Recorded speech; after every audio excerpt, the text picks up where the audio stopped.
خواتین کی ایجوکیشن کے حوالے سے آپ کیا بات کریں گے؟ آپ کو لگتا ہے کہ خواتین کو پاکستان میں مکمل مواقع ملتے ہیں تعلیم میں؟ اور اگر آپ کو کوئی کمی نظر آتی ہے تو وہ کیا ہے؟ اور اس کے بعد جب وہ فیلڈ میں آتی ہیں تو ہم لوگ یہ سنتے ہیں کہ خواتین کسی بھی فیلڈ میں ان کو ہراسمنٹ کا سامنا ہوتا ہے. اس بارے میں آپ کی کیا رائے ہے؟ اچھا دیکھیں، مختلف لوگوں کی زندگیوں کے تجربے ہوتے ہیں نا، تو اس سے لوگ بات کرتے ہیں. جیسے میں ہمیشہ مردوں کے پرسپیکٹیو پہ بات کرتی ہوں. مجھ سے لوگ بڑا ناراض بھی ہوتے ہیں اس بات پہ. مجھے ایسا لگتا ہے کہ ہمارے آس پاس شہری زندگی میں، شہروں میں مرد زیادہ مظلوم ہے بنسبت عورت کے. عورت کو تھپڑ مارا تو مرد خراب تھا، اور اگر عورت نے تھپڑ مارا تب بھی مرد خراب تھا. تو ہمارے پاس مسئلہ یہ، ہمارے پاس مرد خراب ہے. ہماری ایک عام روٹین، ہمارا عام ذہنیت یہی ہے. لیکن ایسا نہیں ہے. مجھے ایسا لگتا ہے کہ اب جو ہے الحمدللہ اب خواتین زیادہ اسٹرانگ ہیں. مرد ڈرے رہتے ہیں. یہ نا اگر کسی سے بات بھی کرنی ہے تو تب بھی بیچارے ڈر کے رہتے ہیں. اور ایسا نہیں ہے کہ سارے مردی پھر بہت ہی اچھے ہو گئے ہیں، بہت سویٹ ہارٹ ہو گئے. ہاں، مردوں میں بھی تمام قسم کی قسمیں ہیں جس طرح سے خواتین میں ہیں. شہروں میں خواتین الحمدللہ اسٹرانگ ہیں، مضبوط ہیں. لیکن ہاں، اگر آپ دیہی سائٹ پہ جاتے ہیں تو وہاں پر عورتوں کے آج بھی وہی مسائل ہیں. انہی مسائل کا عورتوں کو سامنا کرنا پڑ رہا ہے. ایجوکیشن بہت ضروری چیز ہے. اگر آپ کے پاس ایجوکیشن ہوتی ہے تو آپ کو اپنے رائٹ کا پتہ ہوتا ہے. آپ کو پتہ ہوتا ہے کہ آپ کن کن چیزوں پر آواز اٹھا سکتے ہیں. آپ کو پتہ ہوتا ہے کہ آپ کو اللہ نے وراثت میں کتنا حق دیا ہے، آپ اس کی بات کر سکتے ہیں. آپ کو پتہ ہوتا ہے کہ اللہ تعالیٰ نے ایک عورت کو اپنی مرضی سے شادی کا حق بھی دیا ہے. تو یہ والی چیزیں ہمیں دیہات میں، دیہی ایریاز میں زیادہ دیکھنے کو ملتی ہیں.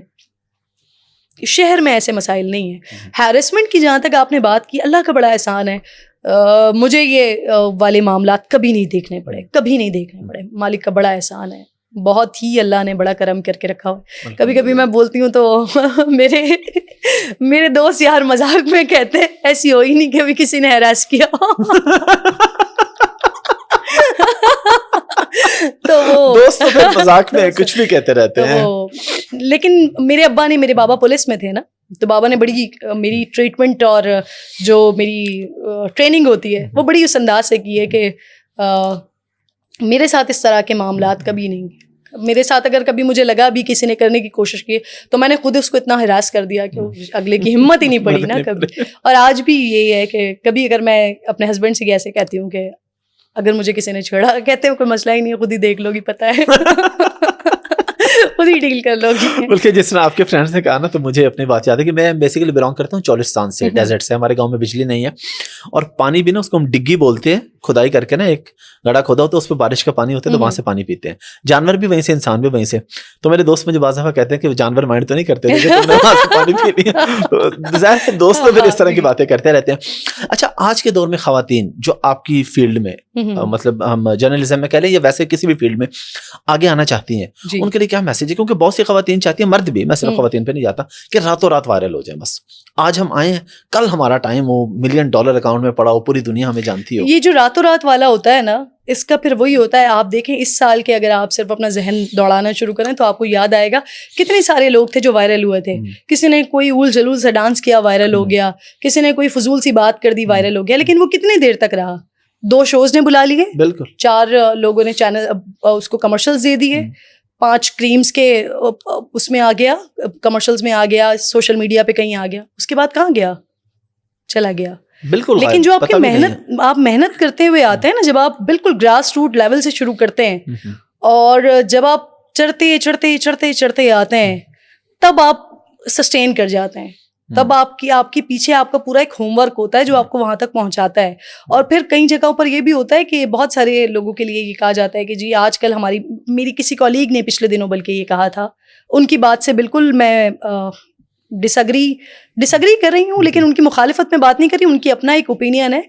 لیکن انہوں نے کہا تھا کہ جی آج کل ہماری انڈسٹری میں نا یہ بہت ہو رہا ہے کہ جو محنت کرنے والا ہوتا ہے وہ پیچھے رہ جاتا ہے اور پرچی کے تھرو آگے نکل جاتا ہے. تو پرچی بھی جو ہے نا آپ کو ایک جگہ تک بٹھا سکتی ہے، پرچی آپ کو سکھا نہیں سکتی. بالکل، پرچی آپ سے کام نہیں کروا سکتی. بالکل. تو وہ پرچی اگر میں نے اپنی آنکھوں سے کبھی پرچی کوئی وٹنس نہیں کی ویسے، اور جس چینل میں کام کر رہی ہوں وہاں تو میں نے نہیں دیکھی. میں نے more than 13 years ہو گئے ماشاء اللہ مجھے سما ٹی وی میں، اور الحمدللہ مجھے بھی اس بات کا پتہ ہے کہ میں بڑا میرٹ کے اوپر میں نے بہت ہی نیچے سے شروع کرتے کرتے کرتے کرتے اللہ نے عزت دی, اللہ نے مقام دیا, اور پھر اللہ نے آج یہاں تک پہنچایا ہے. لیکن پرچی والا سسٹم میں نے نہیں دیکھا.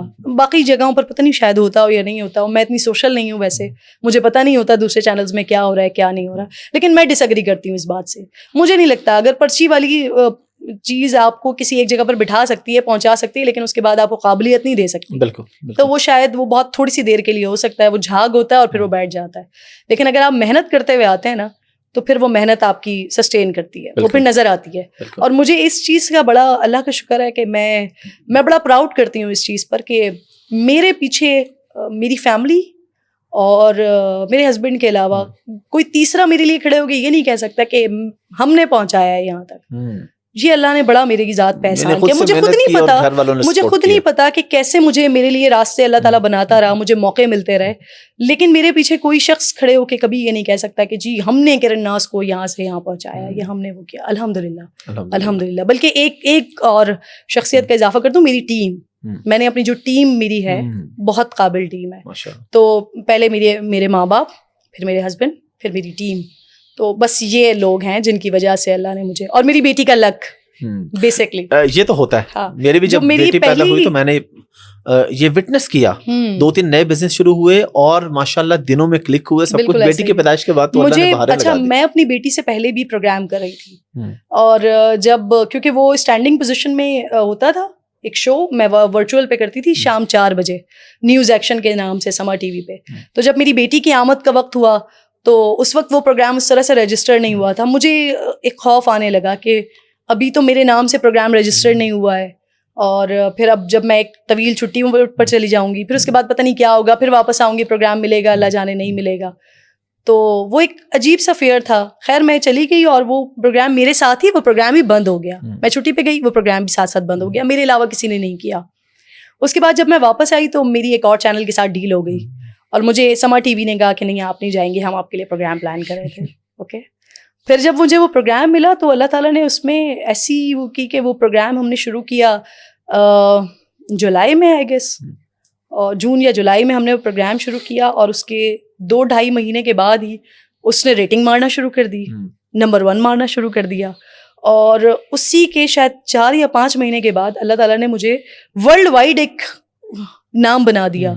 وہ واقعہ ایسا ہے, زینب کا جو مرڈر کیس تھا اس بچی کا, وہ واقعہ ایسا ہے کہ وہ بڑا پینفل تکلیف دہ, لیکن اس نے مجھے دنیا بھر میں, مطلب مجھے نہیں یاد, جب میں سو کے اٹھی ہوں تو میں نے اپنا فون دیکھا ہے تو لاتعداد کالس تھیں, لاتعداد میسیجز تھے, اور وہ 4-5 دن زندگی کے ایسے تھے کہ ان چینلز کو میں نے انٹرویو دیا کہ جن کو میری زبان سمجھ نہیں آتی تھی, مجھے ان کی زبان سمجھ نہیں آتی تھی, اور جو بیچ کا ایک پل تھا انگریزی وہ بھی نہیں آتی تھی.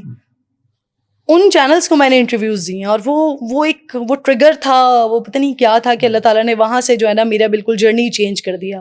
اور وہ مالک نے مجھے وہاں سے ایک میرا وہ کیا کہتے ہیں اس کو, جو وہ پیک پوائنٹ جو آیا وہ وہاں سے شروع ہوا. تو بیسکلی میری بیٹی کا لک تھا ماشاءاللہ. اور وہ پہلا شو, وہ عائشہ فرسٹ ٹائم نہیں, اس سے پہلے مارننگ شوز میں ڈفرینٹ میں آ چکی تھی, لیکن میرے اپنے شو میں میری گود میں بیٹھ کے, اور وہ پہلا شو تھا جو میں نے ان کے ساتھ آن ایئر کیا تھا, اور اس کے بعد پھر یہ سفر چل رہا ہے.